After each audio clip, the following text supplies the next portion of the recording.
This is Geno with Product of Hate, and I'm blowing it up MetalgodZradiO. Geno, congratulations on the new album. It's the new album is You Brought This War. Is that correct? That is correct, man. Thank you.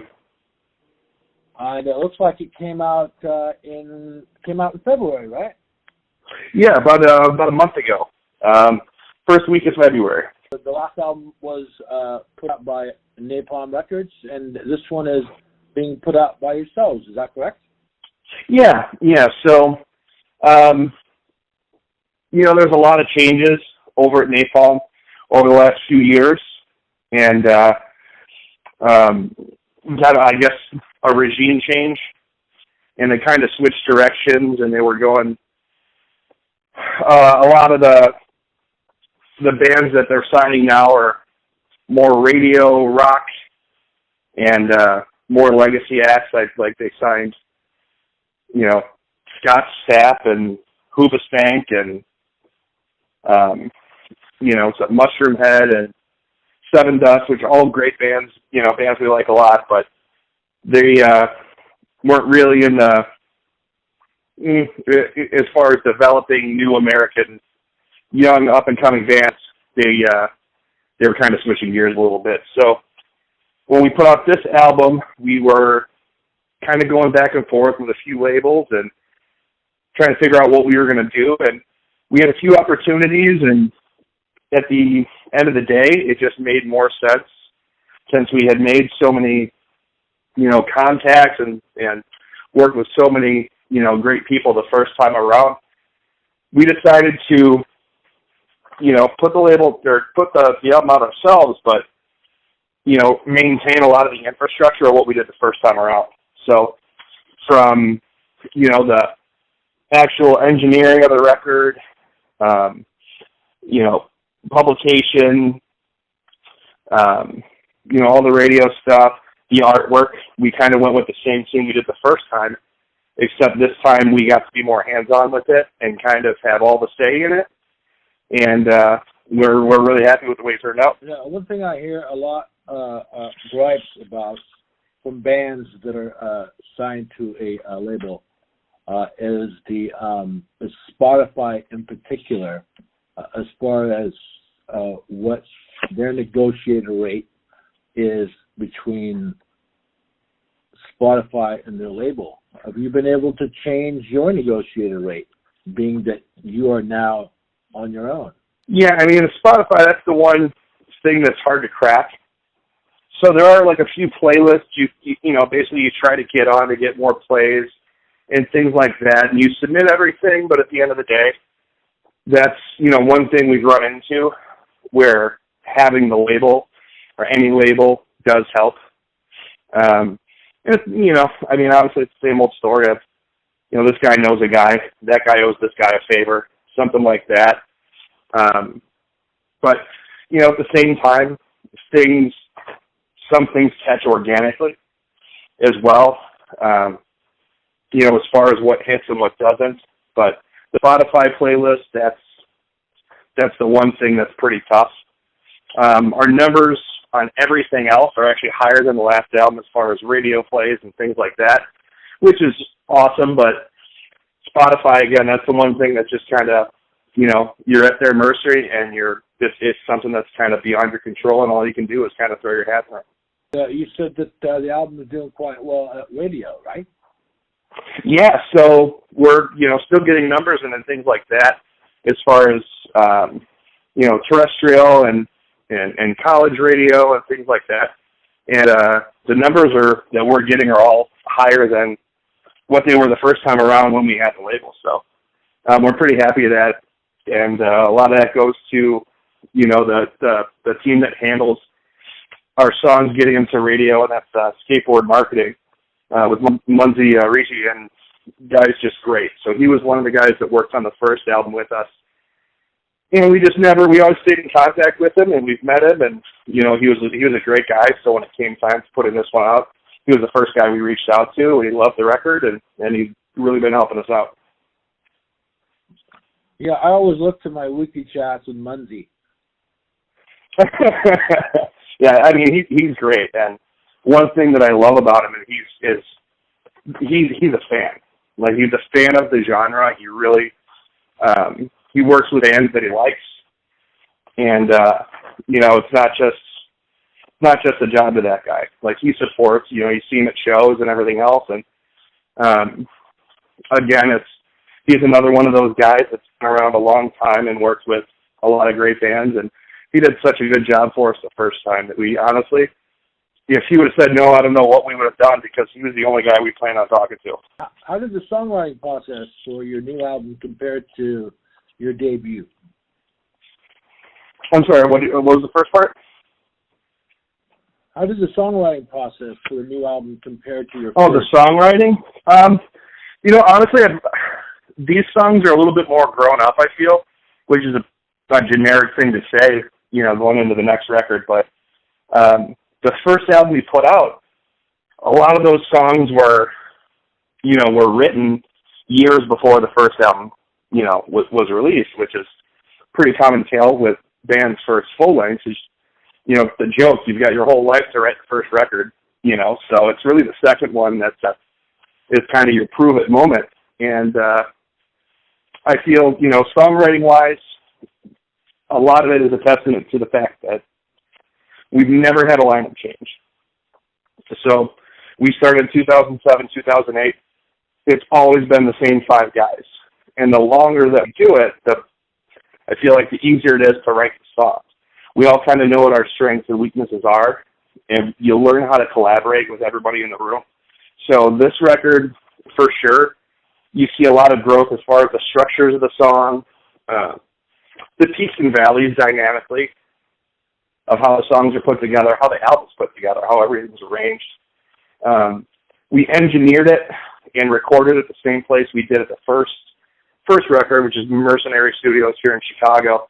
The big difference was the mixing and mastering process. So for this record, we actually went to CMC 21 Productions out of Las Vegas, and the head guy over there, the wizard, is Chris Collier, and he's worked with a lot of great bands that we like, Prong, Korn, a lot of really, big production records. So we actually, the first song we sent him for a test was our cover of Cult of Personality.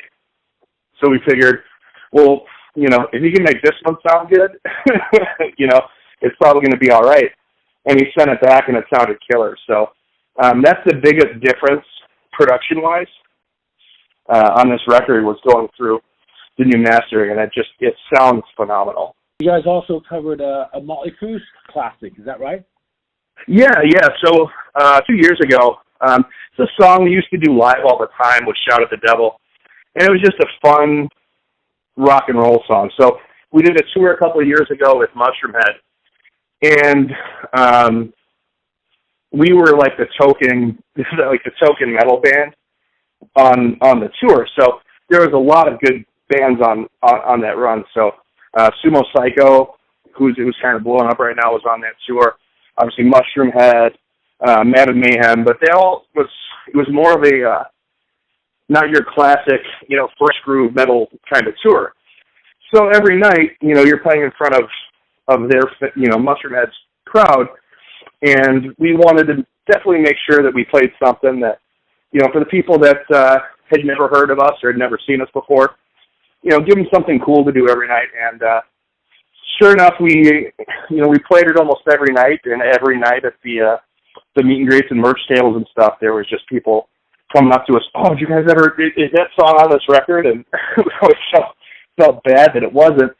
So we ended up just going over to the studio, recording it, and having, Chris Collier master it. And we released it just for free, for fun, just, for our fans that wanted to hear it. It came out great. Cover songs are always a fun thing to do, sort of let your guard down a little bit and rock out. Oh, absolutely, yeah. We always try to put our own twist on them, our own spin on them. Make sure that and the main thing is to make sure it fits in the set.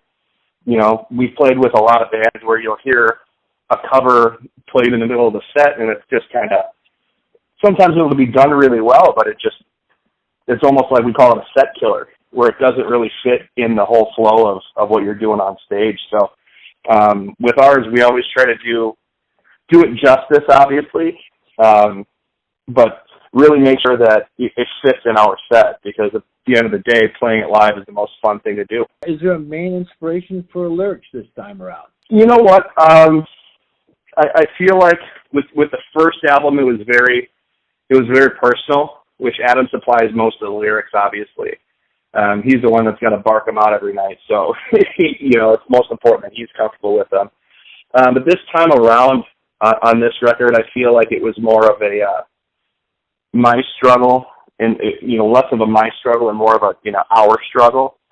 As far as what's going on in the world, there's a lot of songs on there just about conflict, and there's a few songs about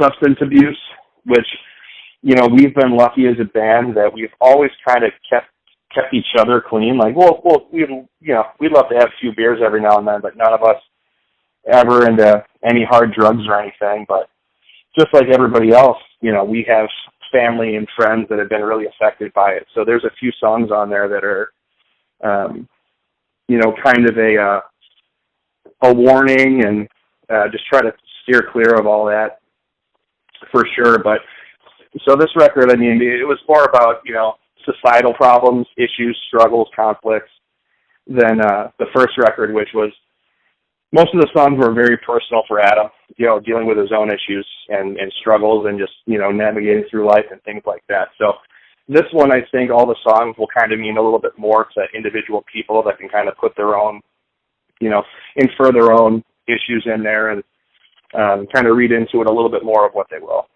The first single was the title track, is that right? Yeah, so that's the first official single, video that we released, getting ready to amp up the album release. So we ended up releasing a couple of the tunes about a year ago, because at the time, before, this Armageddon happened, that's when we were going to be originally ramping up the release of the album. And then when the pandemic hit, everything just got put on hold. So kind of had to put the record in your back pocket for a while. But yeah, when we had a set date and we're ready to release, You Brought This War was the first single. How important are music videos in 2021? I definitely think they still have their place, and they're very important.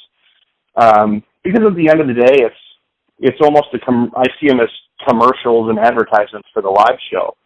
So hopefully, people that are maybe on the fence, the band's coming through on a Wednesday night, sees the video and they're like, well, these guys play hard, they put on a show.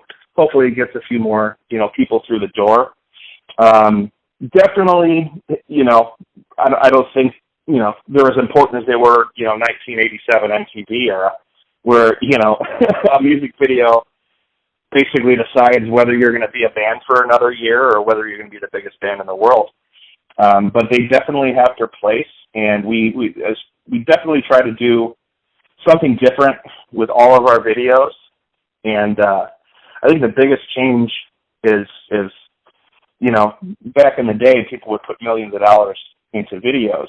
And I think nowadays, people have to get more creative with how they're putting them together, the cost of doing them, because the return on investment isn't as high. But it's definitely, in my opinion, still important to have them, because it gives you a little insight to the band creatively, as well as, our videos, we definitely have a performance aspect to all of them. So, definitely give people a taste of what they would see if they come up to the show. How has the pandemic affected you personally?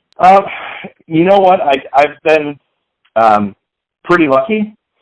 I've had several members of my family who had COVID, which most of them, I have two sisters, two nephews that got sick, and they were able to beat it pretty easily. But my mother was actually in a hospital bed for 3 weeks, and it was pretty scary. So, the first thing is obviously just concern for everybody, your family, your friends, and it's, you know, music kind of takes a back seat to all of that. As far as the band goes, it's been really tough because, again, we had this album ready to go. It was done, you know, and again, we self-produced it. You know, everything was out of our own pockets, which even to this, you know, still to this day, putting out an album is, you know, tens of thousands of dollars to do. So it was something we all worked on and really worked, you know, from inception to completion, really hard on. And then, you know, basically this, you know, pandemic comes through and everything just stops. And we're a band that likes to play at least between 60 to 80 shows a year. So we haven't been able to play it all this year. So even that, mental health wise, is pretty tough. But again, like I said in the beginning, I've been very lucky, and we've been very lucky, because at the end of the day, we got to release an album, and our school of thought went, you know, it's not something we can tour right now, but hopefully things are starting to open up, and you know, we're starting to get this thing under control, and by the time we do and we get back on the road, everybody will be, you know, familiar with this record. What's currently in your heavy musical rotation? The new Gojira. I really like Ginger. There's a band that I listen to a lot. I try to listen to things that are pretty different than what we do.